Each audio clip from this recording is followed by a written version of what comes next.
नमस्कार दोस्तों, आपके माता पिता, गुरुदेव, भगवान और इष्ट देव सभी को मेरी तरफ से प्रणाम। जय माता दी।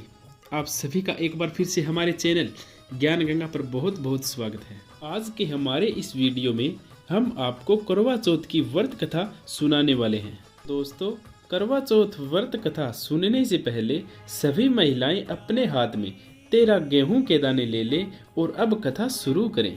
एक ब्राह्मण के 7 पुत्र थे और वीरावती नाम की इकलौती पुत्री थी। 7 भाइयों की अकेली बहन होने के कारण वीरावती सभी भाइयों की लाडली बहन थी और उसे सभी भाई अपनी जान से भी बढ़कर प्रेम करते थे। कुछ समय बाद वीरावती का विवाह किसी ब्राह्मण युवक से हो गया। विवाह के बाद वीरावती मायके आई और फिर उसने अपनी भाभियों के साथ करवा चौथ का व्रत रखा, लेकिन शाम होते होते वह भूख से व्याकुल हो उठी। सभी भाई खाना खाने बैठे और अपनी बहन से भी खाना खाने का आग्रह करने लगे, लेकिन बहन ने बताया कि आज उसका करवा चौथ का निर्जल व्रत है और वह खाना सिर्फ चंद्रमा को देखकर उसे अर्घ देकर ही खा सकती है। लेकिन चंद्रमा अभी तक नहीं निकला, इसलिए वह भूख प्यास से व्याकुल हो उठी। वीरावती की ये हालत उसके भाइयों से देखी नहीं गई और फिर एक भाई ने पीपल के पेड़ पर एक दीपक जलाकर चलने की ओट में रख दिया।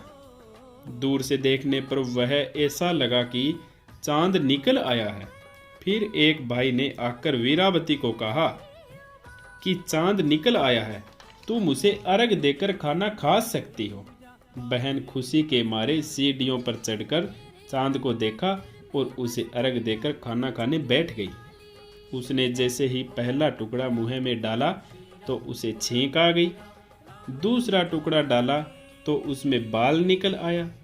इसके बाद उसने जैसे ही तीसरा टुकड़ा मुंह में डालने की कोशिश की तो उसके पति की मृत्यु का समाचार उसे मिल गया।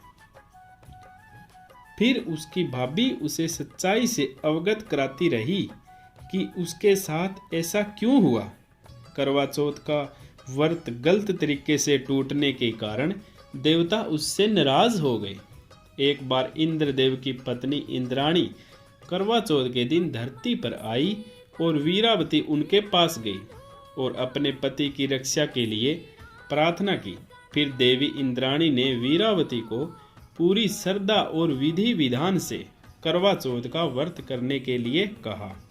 इस बार वीरावती पूरी श्रद्धा से व्रत रखा।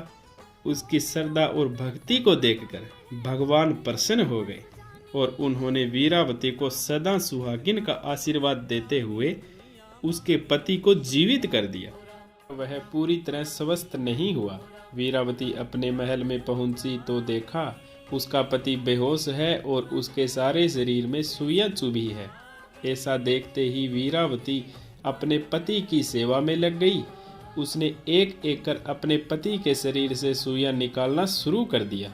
ऐसा करते करते 1 साल बीत गया और करवा चौथ का दिन आ गया। उस दिन राजा के शरीर में सिर्फ एक सुई बची थी। रानी वीरावती ने अपनी दासी से कहा कि मैं बाजार जाकर करवा ले आऊं, तब तक तू यहीं रहना और राजा के शरीर का ध्यान रखना। मैं वापस आकर ये आखिरी सुई निकालूंगी। ऐसा कहकर वीरावती चली गई और उसके जाते ही दासी से रहा नहीं गया और उसने वह आखिरी सुई निकाल दी। सुई निकालते ही राजा होश में आ गए और दासी को ही अपनी रानी समझ लिया। जब वीरावती वापस आई तो ये सब देखकर बहुत दुखी हुई, पर तब भी उसने करवा चौथ का व्रत पूरे विश्वास से किया और महल में दासी बनकर रहने लगी। एक दिन राजा किसी काम से दूसरे राज्य जा रहा था। राजा ने दासी बनी वीरावती से पूछा कि क्या कुछ मंगवाना है। वीरावती ने राजा से 2 एक जैसी गुड़िया लाने को कहा। राजा वीरावती के लिए 2 एक जैसी गुड़िया ले आए। उस दिन से वीरावती रोज गीत गाने लगी। रोली की मोली हो गई और गोली की रोली हो गई, अर्थात रानी की दासी बन गई और दासी की रानी बन गई। एक दिन राजा ने वीरावती से पूछा, इसका मतलब क्या है? तब उसने सारी कहानी सुना दी। सच जानकर राजा को बहुत पछतावा हुआ और उसने सम्मान से ही वीरावती को रानी बना ली। इसके बाद महिलाओं का करवा चौथ व्रत पर अटूट विश्वास होने लगा। हे करवा चौथ माता, जैसे आपने वीरावती को अपना सुहाग लौटाया, वैसे ही सभी महिलाओं को सदा सुहागिन रहने का वर देना। धन्यवाद दोस्तों।